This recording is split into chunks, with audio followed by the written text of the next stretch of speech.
Imagine being 30 years old, still too young to rent a car in some places, but already sitting on $1 million, and not because you hit the lottery or invented the next big app.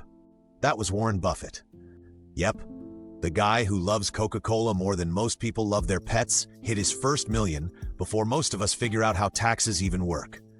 But here's the fun part. Warren didn't come from some billionaire family or have some secret connection to the money gods. Nope. He just started early, stayed obsessed, and played the game differently.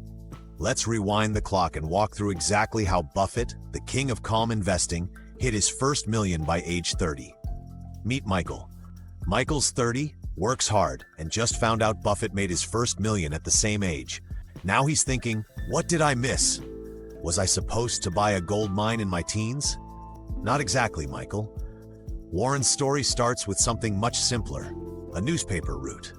That's right, little Warren was slinging newspapers at 11 years old, stacking up coins while most kids were still figuring out how to ride a bike without crashing. But here's where it gets interesting. Most kids would take that money and spend it on candy or comics. Warren, he bought stocks. At 11, he bought shares of a company called City Service for $38 each. Not only that, he didn't just buy for himself, he bought 3 shares. 2 for him, 1 for his sister. Because apparently when you're Warren Buffett, you're managing a mini portfolio before you even hit puberty. Now those stocks dipped at first. Young Warren panicked a bit, but didn't sell. Eventually they went up to $40 a share. He sold, made a small profit, and thought, nice, I've got this. But here's the kicker. Right after he sold, the stock kept climbing. It hit $200 a share. And Warren learned his first big lesson. Patience pays. That stuck with him. So what did he do next? He started scaling up. Michael's out here working 9 to 5. Warren, he's running side hustles at 12. He bought a pinball machine for $25, stuck it in a barber shop, and charged people to play. That one machine made enough cash for him to buy more. By the time he was 15, he had multiple machines in multiple shops, earning passive income before people even knew what passive income was. And while his friends were out riding bikes, Warren was buying farmland with his pinball profits. Yes, farmland. At 15, Michael's thinking, I was just learning how to drive at 15. Buffett was learning how to own stuff. Now here's the thing. Warren wasn't just saving, he was investing every dollar. He wasn't wasting time trying to make quick money. He was building long-term wealth. By the time he finished college and started working under his mentor Benjamin Graham, yes, the Benjamin Graham, the guy who basically wrote the book on value investing, Warren had already saved up $9,800. Now that might not sound like a lot today, but back then, that was a small fortune for someone in their early 20s. But he didn't stop there. While working for Graham, he learned how to find undervalued companies, ones the market ignored but were actually gold mines waiting to be discovered. Michael's out here scrolling social media, trying to guess which stock will pop next. Warren? He's flipping through annual reports like they're his favorite novels. And when he finds something he likes, he goes all in. He doesn't dabble. He doesn't diversify just for fun. He bets big when he's sure. And that's exactly what he did when he started his own investment partnerships at 25. He pooled money from friends and family, managing about $105,000 at first, including his own cash. And he ran it with one goal: grow it safely, but aggressively. Warren didn't charge crazy fees. He only took a cut if he outperformed the market. By doing that, he built trust, and more importantly, more money to manage. By the time he was 30, Buffett had grown his partnerships, made smart investments, and turned his share into over $1 million. And here's the wild part. He didn't stop for a victory lap. No fancy car, no massive house, no popping champagne. Buffett was still living simply, wearing cheap suits and eating burgers.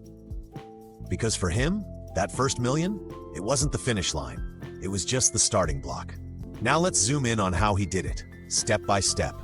Because yeah, managing partnerships sounds fancy, but what Warren really did was stick to a few simple rules that anyone, even Michael, could follow.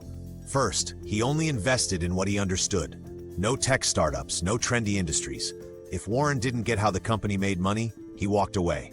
No FOMO, no regrets. He stuck to predictable businesses with predictable profits. Second, he looked for companies trading for less than they were worth. Not just cheap stocks, but undervalued ones. Think of it like this. You walk into a store and see a $100 pair of shoes on sale for $60. You know they're worth more than the price tag says. That's how Warren saw stocks. He wanted that margin of safety, so even if things didn't go perfectly, he wouldn't lose his shirt. Third, he didn't rush. Michael's thinking, I need to get rich by Friday. Warren's thinking, if I can double my money every 5 to 7 years, I'm good. And guess what? Compounding took care of the rest. Let's do some quick math. If you invest $1,000 and it grows at 20% per year, which by the way is close to what Buffett did early on, in 10 years, you don't just have $2,000 or $3,000. You've got over $6,000. Now imagine doing that with $10,000 or $100,000. That's how Buffett's money exploded without any wild bets or crazy risks. He just didn't stop. Every dollar he earned went back into the game. When his partnerships made profits, he reinvested. When he got dividends, he reinvested. And while others were trying to time the market, Warren was just owning good businesses and letting them work. Now here's something that gets overlooked. Buffett wasn't chasing luxury, he was chasing freedom. He wanted to spend his time doing what he loved, reading, thinking, and investing. That $1 million by 30, it gave him the freedom to do that without answering to anyone. And guess what? He was just getting started. Michael's over here thinking, all right, but what about me? I don't have a pinball empire or rich friends to start a fund. Fair, but here's the real deal. Buffett's success didn't come from some special advantage.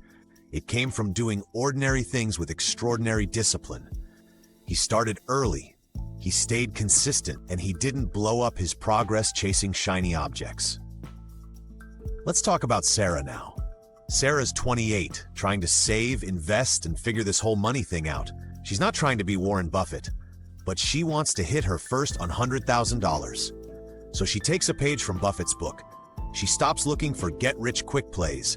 She focuses on saving 30% of her income and investing it regularly. She picks solid index funds and dividend stocks, stuff that grows steadily over time. And most importantly, she stays in the game. When the market dips, she doesn't sell. When it rises, she doesn't suddenly think she's a genius. She just keeps going. After a few years, Sarah hits $50,000, then $75,000, and soon, that first $100,000. All because she followed Buffett's formula. Start early, avoid losses, let compounding work. Now, here's something that'll blow your mind. Warren Buffett made his first million by 30, but most of his real wealth, it came after he turned 50. That's the magic of compounding. It's slow at first, then it's unstoppable. Michael's thinking, okay, but how do I speed it up? Here's how Buffett would answer. Save more, spend less, stay invested. It's not glamorous, but it's guaranteed to work if you stick with it. Because that first million, it's not about the money. It's about building the habits that get you there and take you even further. Buffett didn't get rich because he was lucky. He got rich because he didn't quit. And anyone, yes, even Michael and Sarah, can do the same. So in conclusion, Warren Buffett made his first million by 30 not because he chased the next big thing, but because he started early, stayed patient, and focused on value over hype. He built wealth by understanding businesses, avoiding losses, and letting time do the heavy lifting. And while most people want shortcuts, Buffett showed that the real path to wealth is simple, steady, and smart. You don't have to be Buffett to follow his steps. You just have to start. If you want me to make other videos explaining these topics, please like and subscribe. Thanks for watching.